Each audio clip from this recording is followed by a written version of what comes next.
The US Colossus hung in the vacuum of space like a silent titan. It was a vessel of unparalleled power and size, designed to project humanity's dominance in the uncharted frontier.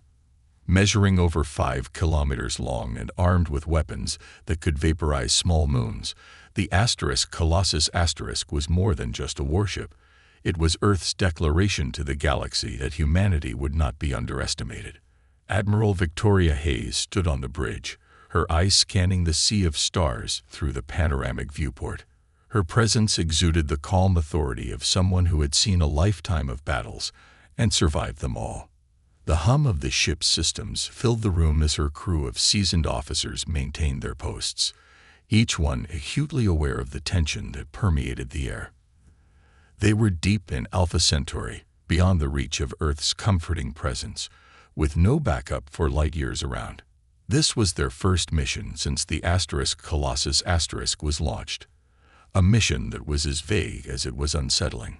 "Status report," Hayes ordered, her voice cutting through the silence like a blade. "Everything's normal, Admiral," reported Lieutenant Commander Alan Park from the sensor station, though his voice carried a note of doubt. "No anomalies detected. No vessels in range. It's just us and the stars." "And the signal?" Hayes asked, turning her gaze toward Park. The signal.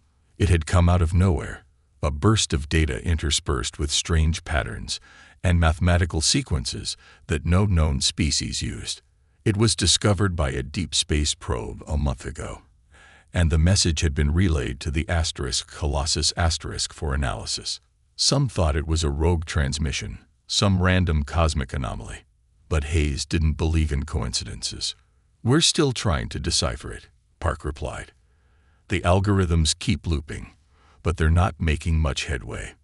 It's as if the message is layered, coded in a way that resists translation." Hayes nodded thoughtfully. "Keep at it. We need to know what we're dealing with." She moved to the command chair, her thoughts racing. Humanity had ventured into space with cautious optimism, but the stars were not empty. They were teeming with life, most of it indifferent or openly hostile. The few allies they had, smaller, less militaristic species, lacked the firepower to face down the predators that lurked beyond the fringes of human space. The Colossus was built as a deterrent, but Hayes couldn't shake the feeling that today it was a beacon, drawing attention from something far older and more powerful than Earth. "Admiral, we're picking up a fluctuation in subspace," Lieutenant Zoya Merrick called from the communications console, snapping Hayes out of her reverie. "On screen," Hayes ordered. The view screen shifted to show a dark void, but with an odd distortion, like ripples in a pond, emanating from a single point. Space itself seemed to warp and shimmer, as if something massive was about to break through. The crew watched in tense silence. A flicker of light appeared, then grew brighter, morphing into a kaleidoscope of colors that twisted and expanded. "Subspace anomaly forming directly ahead, Admiral," Merrick reported, her voice tinged with alarm. "Something's coming through." "Shields up, weapons hot," Hayes commanded, her voice steady despite the rapid beating of her heart. The Colossus rumbled as its shields flared to life, and its gun batteries swiveled to lock on the anomaly. Every crew member held their breath as the anomaly crackled with energy. Suddenly, the colors coalesced, and a structure emerged, a vast, crystalline construct, easily the size of a city, hovering silently in the void. Its surface pulsed with blue and violet hues, casting an eerie glow across the Colossus. The design was unlike anything humanity had ever encountered, elegant yet intimidating. "Admiral, we're receiving a transmission," Merrick said quietly. It's coming from the structure." Hayes stared at the alien construct, her mind racing. This was no coincidence. Whatever this thing was, it had come here specifically to find them. She felt a chill run down her spine as she gave the order. "Put it through." The bridge lights dimmed as the transmission flooded the Colossus systems. A strange, resonant voice echoed through the speakers, speaking in a language that seemed to defy comprehension. Then, almost as if it recognized the confusion it was causing, the voice shifted, adapting and blending until it spoke in perfect English. "We have watched your kind from the darkness between stars. You are not alone, humans. Come forward, if you dare." Silence fell across the bridge as the weight of those words settled in. Admiral Hayes straightened, determination flashing in her eyes. "Helm, bring us in closer," she said softly. "Let's see who we're dealing with." A murmur of unease spread through the bridge as the mysterious message replayed, its eerie tone resonating like a dark melody. Each word felt heavy, loaded with intent. "We have watched your kind from the darkness between stars." Those words, coming from a being so clearly beyond their understanding, sent chills through the crew. Admiral Hayes, however, stood as unmoving as a statue, eyes fixed on the alien structure hanging in space like a silent judge. "Lieutenant Commander Park," Hayes began, her voice calm but firm, "give me everything we have on that transmission. I want it broken down to the smallest data packet." Park's fingers flew across his console as he brought up the incoming data stream. The message played again on his screen, a cascade of symbols and audio frequencies interwoven in a way that defied any normal linguistic analysis. He shook his head, frustration creeping in. "It's not like anything I've seen before, Admiral. It's not just language. It's a complex algorithm, some kind of multidimensional construct. Every time we think we have a pattern, it shifts. It's almost like..." He hesitated, searching for the right word. "Like it's alive, adapting to us." Hayes narrowed her eyes. "Meaning? Meaning, Admiral, that whatever sent this message might be using it to learn about us while we're trying to understand it. It's a two-way feed." A heavy silence followed Park's revelation. The implications were staggering. Every piece of data they input, every attempt to decipher the message, could be giving the alien entity information about human technology, their thought processes, everything. "Can we isolate it?" Hayes asked. "Lock it down so it's only receiving what we want it to." "We can try, but I can't guarantee anything," Park replied. "This thing is operating on a level beyond what our systems were designed to handle. It's almost as if it's playing with us." Admiral Hayes turned to her chief science officer, Dr. Elena Kovacs, whose eyes were glued to her tablet, the screen filled with rapid streams of alien text. "Dr. Kovacs, what's your take?" Dr. Kovacs looked up, a frown creasing her brow. "It's fascinating, Admiral. The message is composed of mathematical theorems, ones that we know, but also variations that are completely new. It's like they're testing our knowledge, gauging our level of understanding. But it's not random. There's a purpose behind it. They're challenging us." "Challenging us," Captain Javed, who had joined the bridge earlier, echoed incredulously. "Are we supposed to solve some kind of cosmic puzzle for them?" "It's possible," Kovacs replied, shrugging slightly, "or it could be a form of communication that's meant to weed out those who aren't ready." "Ready for what?" Javed asked, his voice edged with suspicion. Hayes didn't respond immediately. She stared at the massive alien construct on the view screen. What did these beings want? Why contact the asterisk Colossus asterisk? Why choose asterisk them asterisk? Hayes turned back to Kovacs, her mind made up. "I want a dedicated team on this. Isolate the message, strip it down to its core, and find a way to communicate back, without giving away more than we have to," she ordered. "If this is a test, we're going to pass it."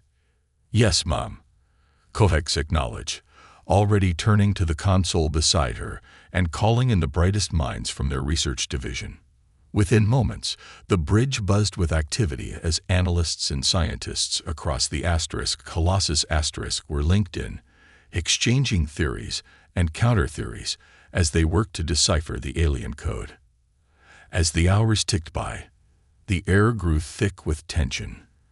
The alien transmission seemed to mock their efforts, shifting its parameters whenever they closed in on a solution. At one point, Kovacs let out a triumphant cry, her fingers dancing across the console as she stabilized a pattern, only for the code to suddenly twist and scatter like sand in the wind. Frustration mounted, but Hayes stood firm, her eyes never leaving the distant structure. Suddenly, Kovacs' voice cut through the noise. I think I've got something." The chatter on the bridge ceased instantly. "What is it?" Hayes asked, stepping closer. Kovacs hesitated, then brought up a visualization of the message on the main screen. The symbols that had seemed chaotic and random now formed a coherent pattern, a spiral glowing softly against the blackness of space. "It's coordinates," Kovacs whispered, her voice filled with a mix of awe and trepidation. "They're giving us a location." A murmur of disbelief swept through the bridge. The alien message, so complex and elusive, had been guiding them all along. But where did these coordinates lead? "Lieutenant Merrick, plot these coordinates on the star map," Hayes ordered. Merrick's hands moved quickly, and a small red marker appeared on the screen, on the outer edge of the system, dangerously close to the event horizon of the binary black hole that loomed like a dark void. "Admiral," Merrick said quietly, "those coordinates, they lead straight to the edge of the black hole." A silence fell over the bridge as the gravity of the situation sank in. This was no simple meeting point. Whoever, or whatever, these beings were, they were inviting humanity to dance on the precipice of oblivion. "Helm," Hayes said softly, her voice carrying the weight of her decision. "Set a course.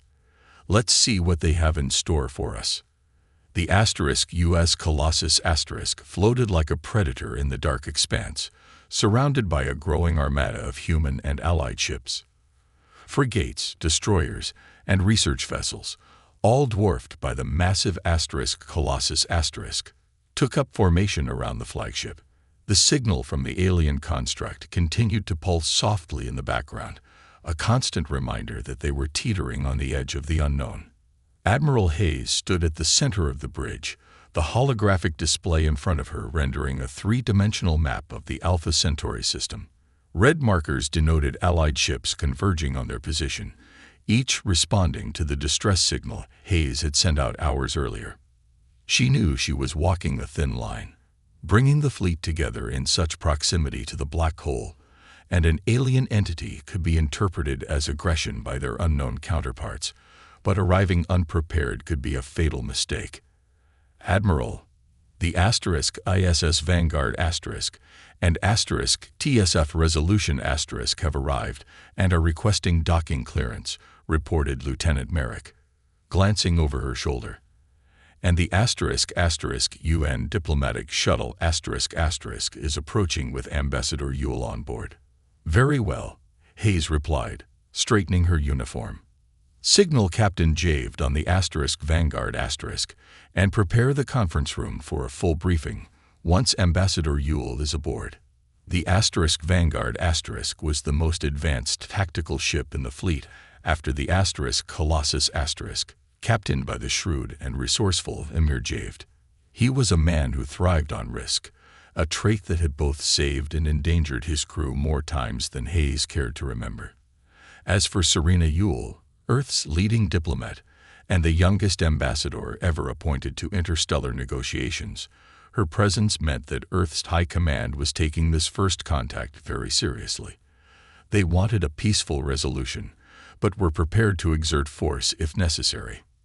Minutes later, Captain Jabe strode into the conference room with his characteristic briskness, his black uniform crisp and immaculate. Behind him, Ambassador Yule entered with a calm, almost ethereal grace. Her eyes were sharp and calculating, taking in every detail of the room before settling on Hayes.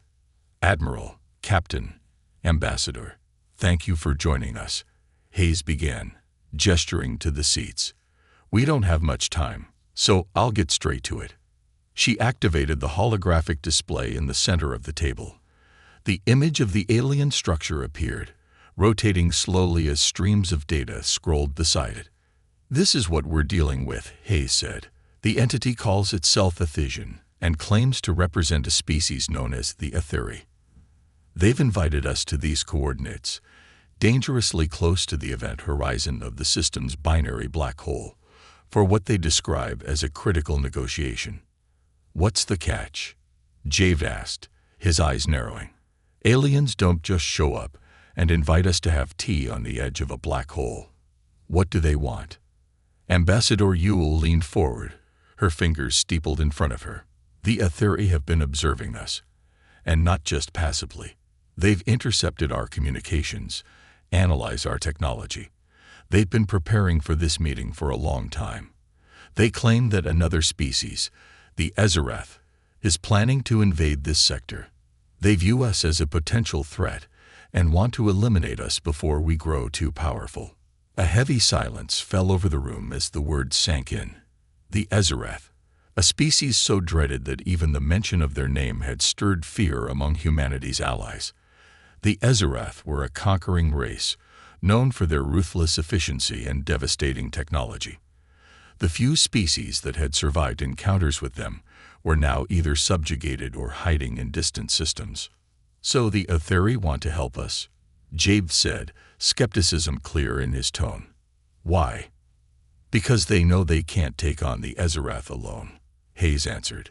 They want us as allies in this fight, but they've made it very clear. If we can't prove our strength, if we show any sign of hesitation or internal conflict, the Ezerath will see it as weakness and launch their assault immediately. And if that happens, she paused, letting the weight of her words hang in the air. We won't survive. Jave let out a low whistle, leaning back in his chair. So we're supposed to show up, play nice, and hope these Etheri decide we're worth saving. Sounds like a great deal. Ambassador Yule's gaze locked onto his, unblinking. We have no choice but to play this carefully, Captain. If we come across as too aggressive, the Etheri might see us as another threat. If we're too passive, the Ezerath will see it as a green light to attack. We need to be decisive, show strength, but with restraint. Hayes folded her arms. We'll hold our position here. Let's not give either side any reason to think we're ready to back down. Captain Javed, I want your ships on high alert. We don't know what's going to come through that rift next, but I'll be damned if we get caught off guard. Understood, Admiral, Jave replied, a determined look crossing his face. And Ambassador, Hayes continued, when Ethesian makes his appearance, we'll need you at your best. Whatever happens in that meeting room could determine the fate of our entire species. Yule nodded, her expression unreadable. I'm ready, Admiral. Let's show them what humanity is truly capable of. As the leaders of the human fleet prepared for the coming confrontation, the alien construct continued to pulse ominously, casting strange shadows across the dark void. The storm was gathering, and humanity stood at the precipice of history, ready to either forge an unprecedented alliance or face extinction. The alien construct loomed in front of the Colossus *, its crystalline surface shimmering with an ethereal light that seemed to defy the laws of physics. Despite its serene beauty, it radiated an unsettling presence, like a beast poised to strike. The Colossus * held position a few thousand kilometers away, its massive silhouette dwarfed by the sheer scale of the Etheri structure. Within the warship's fortified hull, the atmosphere was thick with anticipation and tension. Admiral Hayes, Captain Javed, and Ambassador Yule stood on the Colossus *'s observation deck, a high-security compartment with a direct view of the alien craft. The diplomatic meeting room had been constructed in haste, a temporary chamber at the edge of the ship that could be jettisoned at a moment's notice. The room itself was spacious, with transparent walls providing an unobstructed view of the surrounding space. What's the latest on the signal fluctuations? Hayes asked, her voice low as she continued to study the alien ship. Minimal changes, Admiral, replied Lieutenant Merrick from the bridge, her voice relayed through a small communicator embedded in Hayes' collar. It's like they're waiting for us to make the next move. Hayes glanced at Yule, whose eyes remained fixed on the structure. Ambassador, are you sure you want to do this alone? I can't shake the feeling. This is more than just a simple negotiation. Yule turned to face Hayes, her expression calm but resolute. We can't show hesitation, Admiral. The Aetheri are testing us, pushing to see if we'll falter under pressure. If we send a full team, they might interpret it as fear or a sign of indecisiveness. This is a power play, which means the stakes are higher than we thought, Captain Javed added, his brow furrowed in thought. If you go in there and they don't like what they see, we might end up starting a war we're not prepared to fight. Hayes' jaw tightened.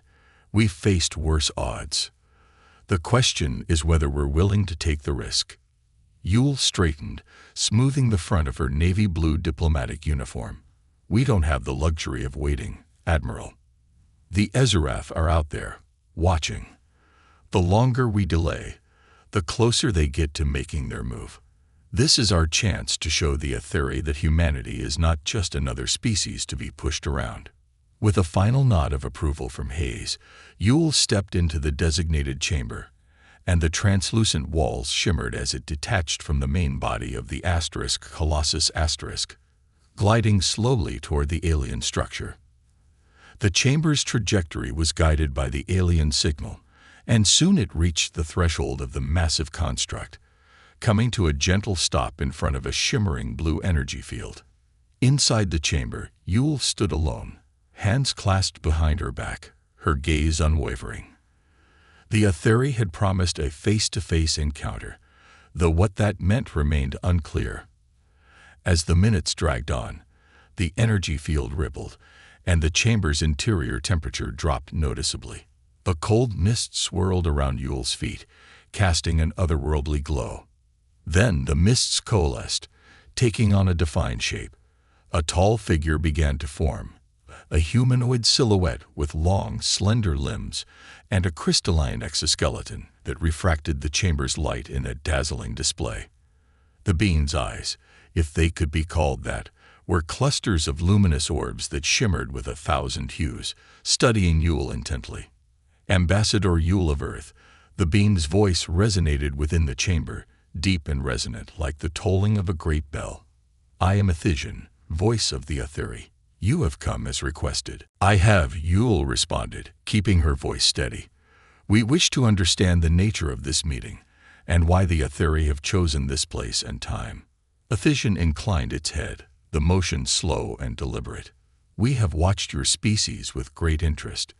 You are fragile, yet you seek to extend your reach among the stars. The Ezerath, too, have watched, and they see you as a nascent power, one to be snuffed out before it can rise. Then why not reach out earlier? Yule asked, choosing her words carefully. Why wait until we're on the brink of conflict? Because the Ezerath are not merely conquerors, they are predators, Aetherian replied, its gaze never leaving Yule's. They respect only strength and unity. We needed to see if your kind would crumble under pressure, if you would turn against one another as so many species have. And yet here you stand united. Yule took a measured step forward. Humanity is far from perfect, but we will not back down from a fight to defend our home and our allies. If you've called us here to determine our resolve, then let this be your answer. We are prepared to do whatever it takes to protect our future. Aetherian's luminous eyes flared, the colors shifting in rapid succession. Bold words, Ambassador. But words alone will not sway the Ezerath. They will come, and when they do, your ships will burn, and your worlds will fall. Then what do you suggest? Yule pressed, refusing to show any sign of fear. If you've brought us here to gauge our strength, there must be something we can do to show you, and the Ezerath, that humanity is more than a fleeting light in the darkness.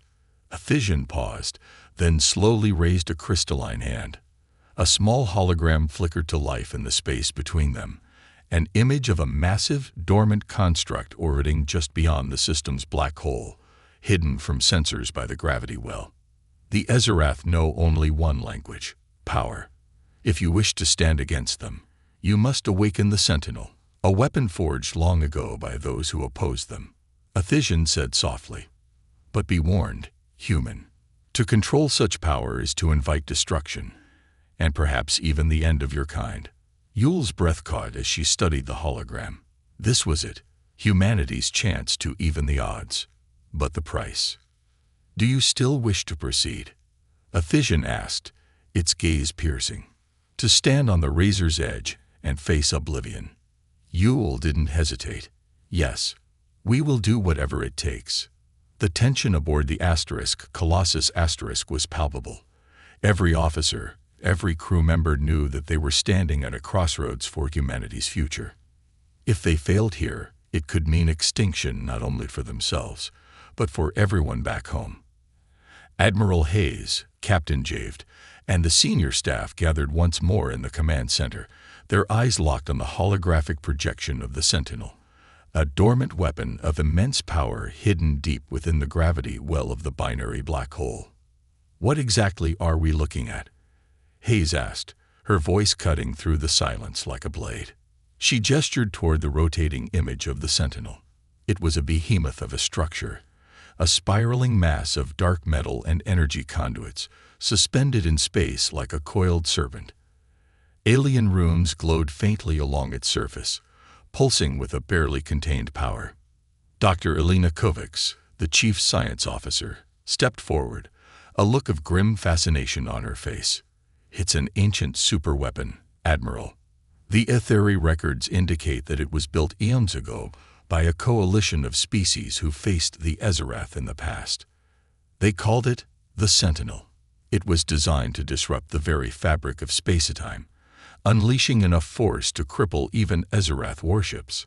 Captain Javed leaned forward, a skeptical look in his eyes. That thing looks like it hasn't been touched in millennia. What makes us think we can even power it up, let alone control it? Kovacs pursed her lips. That's the challenge. From the scans we've been able to conduct, it appears to be in a sort of dormant state. To awaken it, we'd need to sync it with a power source capable of channeling its immense energy demands. Even if we could do that, there's no telling what might happen. The device could activate, or it could explode. Javed interrupted, finishing her thought. Great. Hayes folded her arms, considering their options. We're already committed. We have no other weapon that can stand against the Ezerath. If this is our only chance to deter them, we have to take it. But Admiral, there's something else, Kovacs said, her voice hesitant. The Sentinel was never fired, even when the coalition of species that built it were on the brink of annihilation. The Etheri records suggest that there's a reason it was never used. A reason? Hayes pressed, her eyes narrowing. Explain. Kovacs sighed and brought up another hologram, a detailed schematic of the Sentinel's internal structure. In the center of the massive construct was a core, glowing faintly. This is the power core, the heart of the Sentinel. But according to Etheri records, when they attempted to activate it, they discovered a flaw in its design, a fundamental instability. The energy buildup required to fire the weapon would cause a cascade reaction, one that could create a rip in space-time. A rip?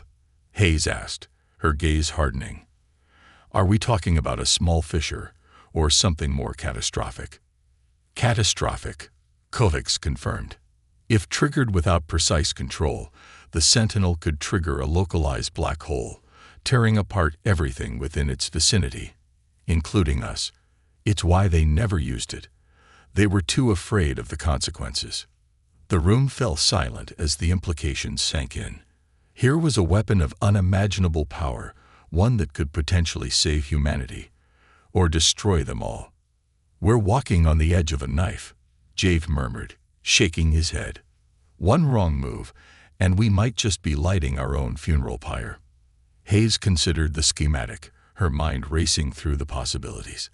They needed a way to stabilize the core, to control the energy flow in a way that wouldn't destroy them. But how?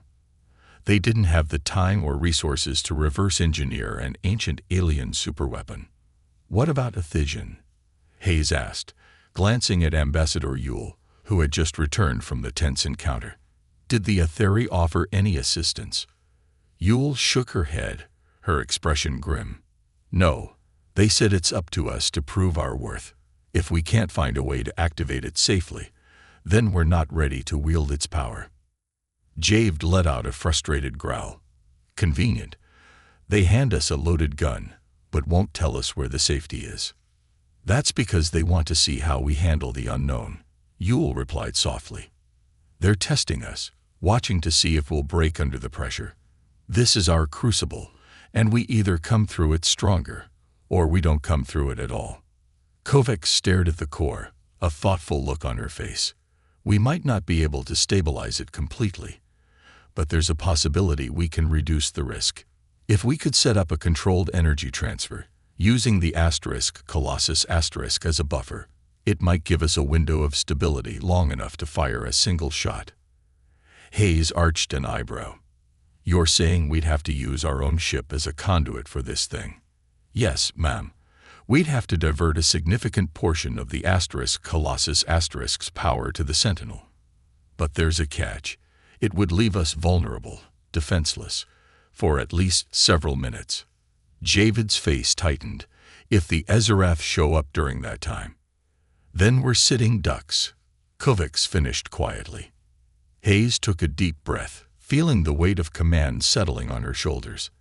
This was their only shot, and every instinct screamed that it was a bad one. But they had come this far, and turning back now meant certain defeat. Do it, Hayes ordered finally, her voice firm. Prepare the Colossus for energy transfer and set course for the Sentinel. Yes, ma'am, Kovacs said, already moving to relay the commands. As the Colossus maneuvered into position and the crew began preparing for the transfer, Hayes looked out at the distant alien structure. Now not just a weapon, but a potential tomb. They were on the razor's edge, and the slightest misstep would plunge them into oblivion. But it was a risk they had no choice but to take. The Colossus drifted closer to the dormant Sentinel, its thrusters firing in short bursts to maintain precise positioning. Every crew member's gaze was fixed on the view screens, watching as their massive ship came within a mere few hundred meters of the ancient alien weapon. The flickering light of the black hole's accretion disk cast long, ominous shadows across the hull, bathing the vessel in an eerie crimson glow. In the command center, Admiral Hayes stood at the forefront, her expression grim and unyielding. All stations, report status, she called out. Energy transfer systems online, Lieutenant Merrick reported. We're ready to begin channeling power to the Sentinel's core on your command, Admiral. Helm, maintain position, Hayes ordered, her gaze locked on the shimmering structure outside. Kovacs, you said we'd need to maintain this energy flow for exactly 3 minutes to stabilize the core. Dr. Kovacs nodded, her eyes darting between her data pad and the projection of the Sentinel. 3 minutes is the optimal time window. Any less, and the core won't be able to sustain activation. Any more. And we risk triggering a cascade reaction. We'll need to be precise. Understood, Hayes replied, steeling herself. Initiate transfer on my mark. And be ready. If the Ezerath decide to show up, we'll need to react fast.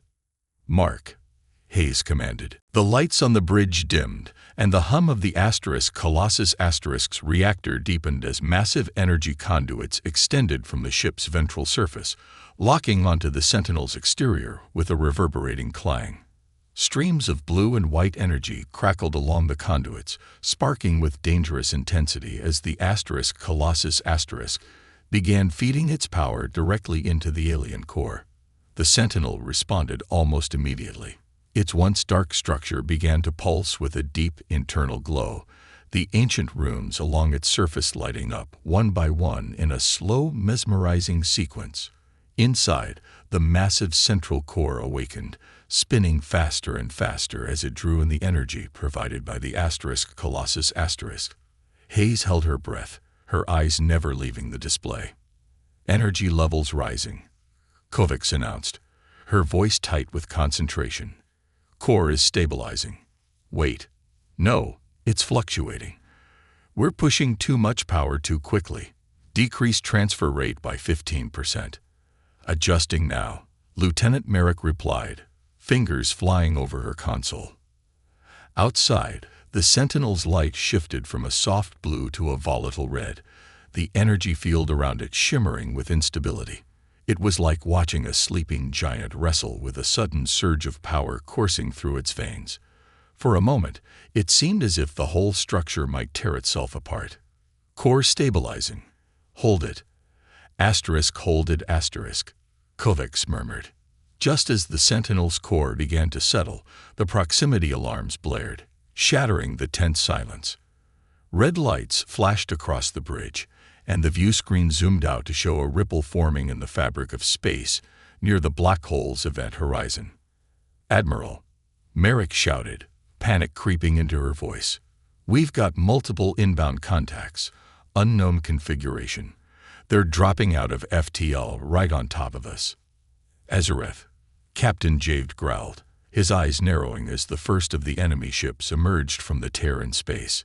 It was a monstrous vessel, a cruel blend of organic and mechanical design, bristling with weaponry and radiating a sickly green aura. Smaller ships, scouts and fighters, poured out behind it like a swarm of locusts. Lieutenant, status on the transfer, Hayes demanded. 2 minutes left. Admiral, Kovacs replied, her voice strained. If we cut it short now, we'll lose the stabilization. But if we keep going, we'll be sitting ducks. Jave finished, already issuing orders to the tactical team. All hands, prepare for incoming fire. Divert shields to cover the energy transfer systems. Do not let them disrupt the conduit. The first wave of Ezereth fighters accelerated toward the Colossus *, their weapon ports glowing with a menacing green light. Moments later, beams of energy and plasma bolts streaked across the void, slamming into the Colossus *''s shields. The entire ship shuddered under the impact. Shields holding, but I don't know for how long, shouted the tactical officer. Return fire, Hayes ordered. Target their lead ship. Draw their attention away from the Sentinel. The Colossus *''''s heavy turrets roared to life, launching a devastating salvo of railgun slugs and concentrated particle beams toward the Ezereth vessels. One of the smaller ships exploded in a flash of light, its shattered remains scattering into the blackness. But more were already swarming in, undeterred by the loss. We're not going to be able to hold this position, Javed warned. They're going to overwhelm us. We have to buy more time, Hayes said fiercely. All non-essential power to shields and weapons, and bring the Vanguard and Resolution into formation. Set up a defensive perimeter around the conduit. The two support ships moved into position, forming a protective wall between the Colossus and the attacking Ezereth. But the enemy's numbers continued to grow. More ships emerged from the rift, larger and more deadly, their weapons aimed directly at the Colossus *. Admiral, Kovacs shouted over the din. 1 minute left. 1 minute, Hayes echoed, her knuckles white, as she gripped the console. We can hold for 1 more minute. But even as the words left her mouth, the Ezereth mothership unleashed a massive burst of energy. The blast struck the Colossus * like a hammer blow, sending a ripple through its shields and causing the energy conduits to flicker dangerously. Critical damage to conduits 3 and 4. Merrick yelled. We're losing integrity. Divert all remaining power to stabilize. Hayes commanded. Hold it together. Just a little longer. The crew scrambled to compensate, rerouting power and reinforcing structural integrity as best they could. But the Ezereth assault was relentless, hammering the human fleet with brutal efficiency. The countdown ticked on, seconds feeling like hours. Every impact felt like the final blow, every alarm a death knell. But somehow, miraculously, the conduit held, and as the timer reached 0, the Sentinel's core pulsed with a sudden surge of energy, flaring brighter than a sun. We did it, Kovacs cried out. The core is stabilized. Activation sequence is complete.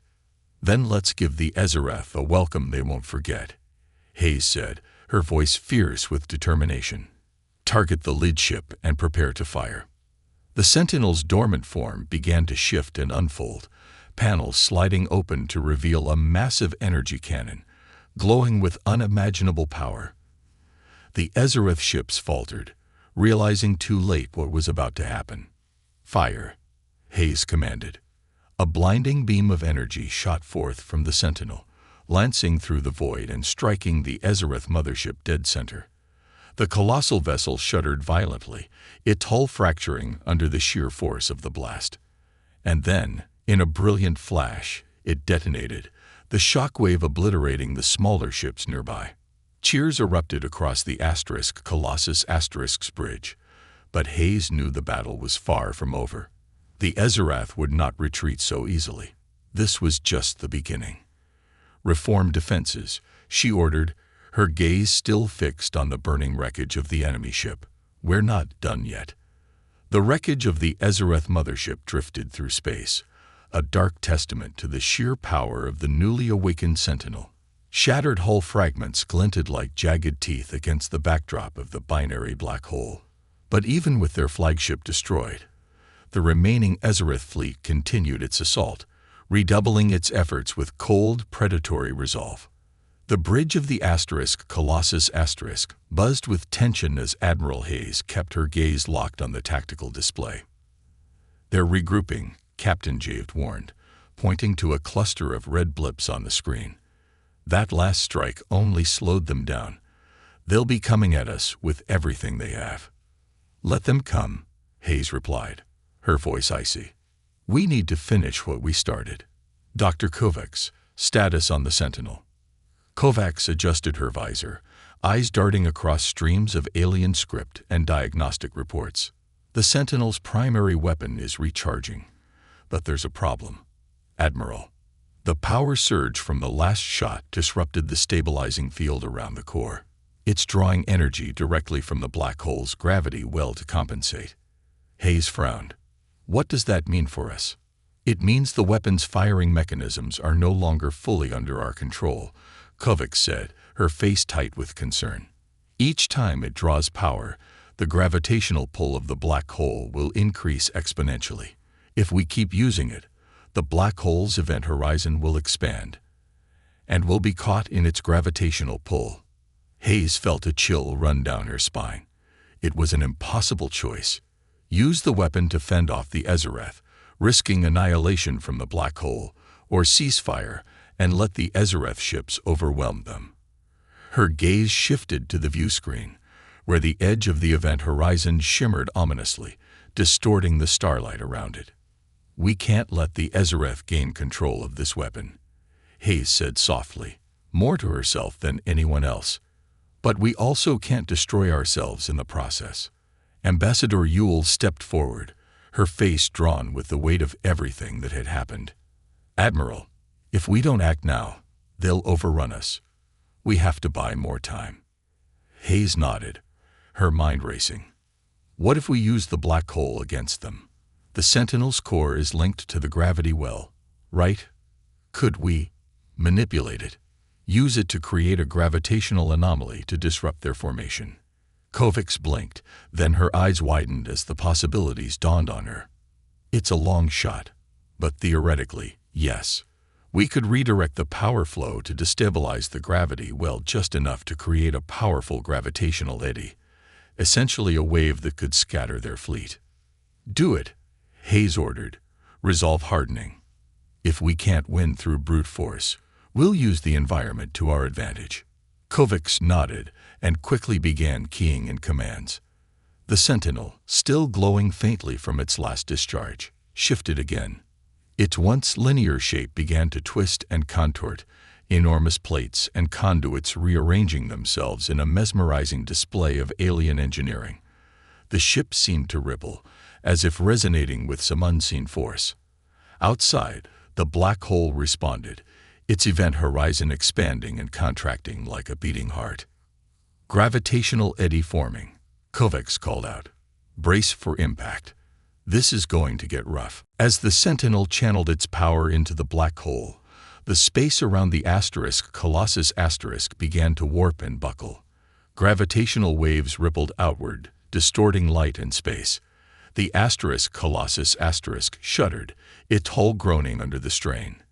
Crew members grabbed onto consoles and support rails as the entire ship rocked violently. Outside, the effect was even more dramatic. The HFY ships, which had been accelerating toward the human fleet in a tight formation, suddenly found themselves caught in a turbulent gravitational maelstrom. Ships veered off course, some spiraling uncontrollably as they fought to regain stability. Smaller vessels were dragged helplessly toward the expanding event horizon, their hulls crumpling under the immense gravitational forces. "It's working," Jade shouted over the din. Their formations breaking apart. But even as the HFY ships struggled against the eddy, the strain on the Colossus increased. Proximity alarms blared as the edge of the event horizon seemed to lurch forward, creeping ever closer to the human fleet. "Admiral, we can't maintain this much longer," Kovacs warned. "The black hole's gravity is pulling us in.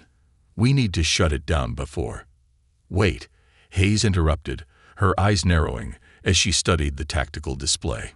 "Focus all power on the nearest HFY cruiser, the one that's holding position at the edge of the field." Kovacs hesitated, then nodded. "Rerouting power now." The Sentinel's structure shifted once more, and a concentrated pulse of energy lanced out, striking the targeted HFY ship. The blast didn't destroy the vessel outright, but the force of the impact sent it hurtling backward, directly into the expanding event horizon.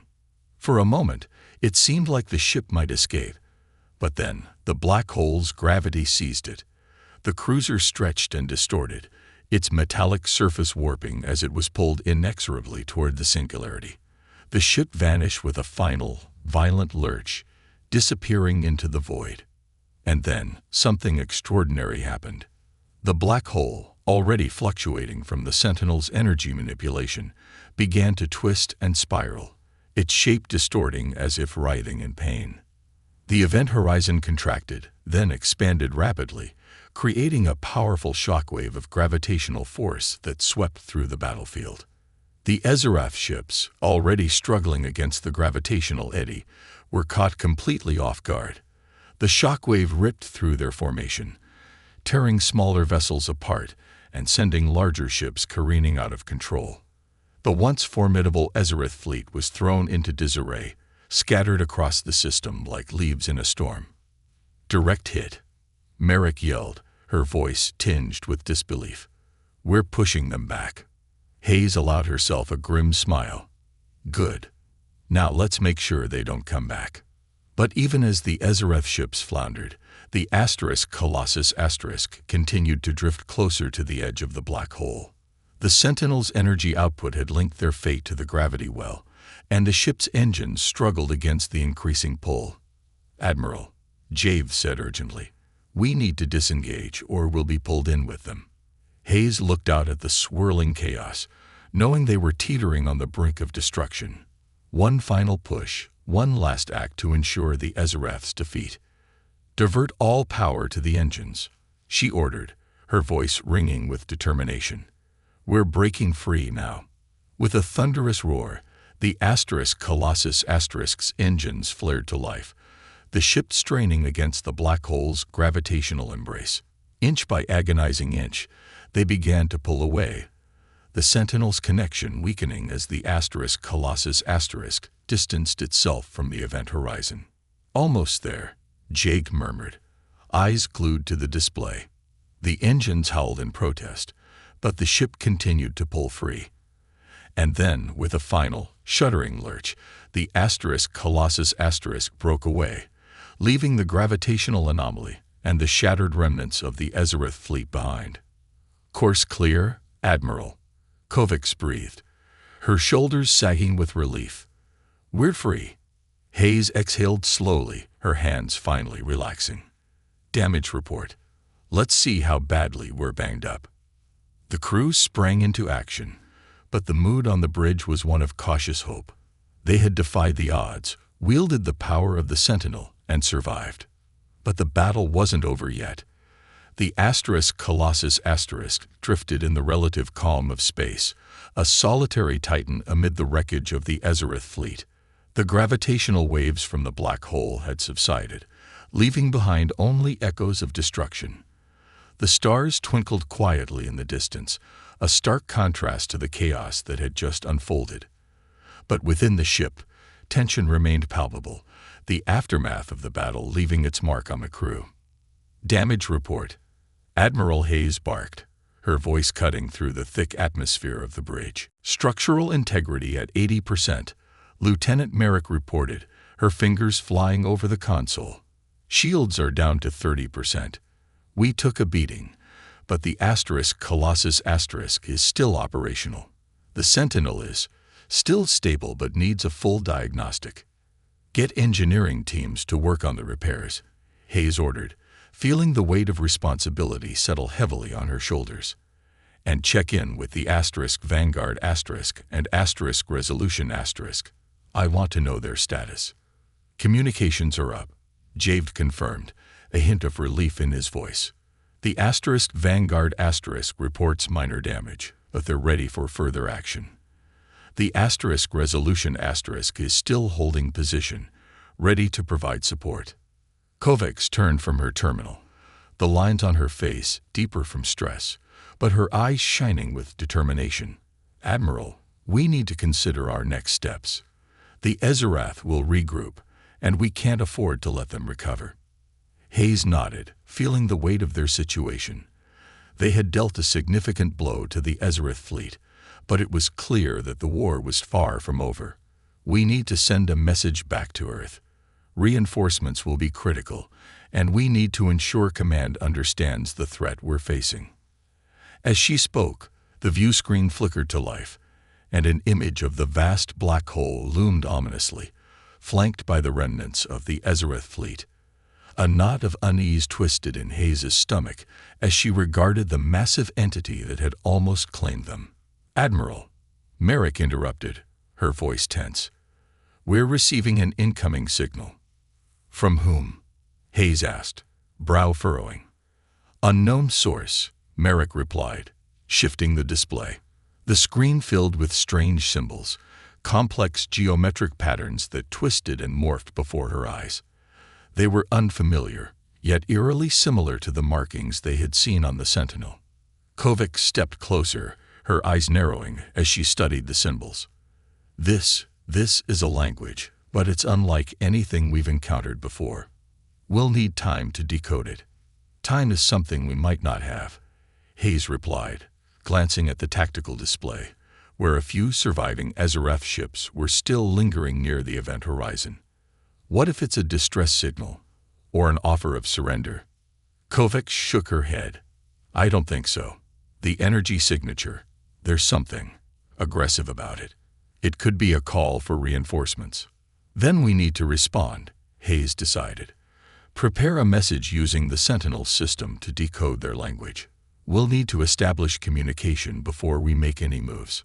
As Kovacs and her team scrambled to interpret the signals, Jave turned to Hayes, his brow furrowed with concern. What if they're regrouping, preparing for another attack? Hayes straightened, her resolve hardening. Then we'll be ready for them. We won't make the same mistakes again. But if we can make contact, we might be able to turn this tide. Minutes passed, the atmosphere thick with anticipation and uncertainty. Finally, Kovacs straightened, excitement lighting her eyes. Admiral, I think I have it. The signal translates to something akin to unity. They're seeking an alliance. The crew exchanged glances, a mix of skepticism and hope swirling among them. Could they really be on the brink of something unprecedented? Put it on the main screen, Hayes ordered, her heart pounding with possibility. As the message flickered to life, a holographic image materialized, a massive starship, elegant and sleek, adorned with intricate designs that seemed to pulse with energy. It bore markings that resonated with the Sentinel's alien script. Surrounding the ship was a small fleet of vessels, equally stunning and imposing. The image stabilized, and a figure appeared, humanoid yet distinctly alien, with luminescent skin and expressive features. People of the Colossus *, we are the Volteri. We have been watching and waiting, for your struggle has echoed through the cosmos. We extend our hand in unity, for there is a darkness that threatens us all. Admiral Hayes felt a rush of emotion wash over her. This was more than she had dared to hope for. A potential alliance with a species that could help them combat the Ezereth threat. We accept your offer of unity, she replied, her voice steady. Together, we will stand against the darkness. As the transmission continued, Hayes felt the weight of their struggles begin to lift, a new dawn breaking on the horizon. The crew of the Colossus * had faced overwhelming odds and emerged stronger. United with the Volteri, they would forge a new path, one filled with hope, resilience, and the promise of a future where humanity's place among the stars was secured. The war was not over, but now, for the first time, they were not alone.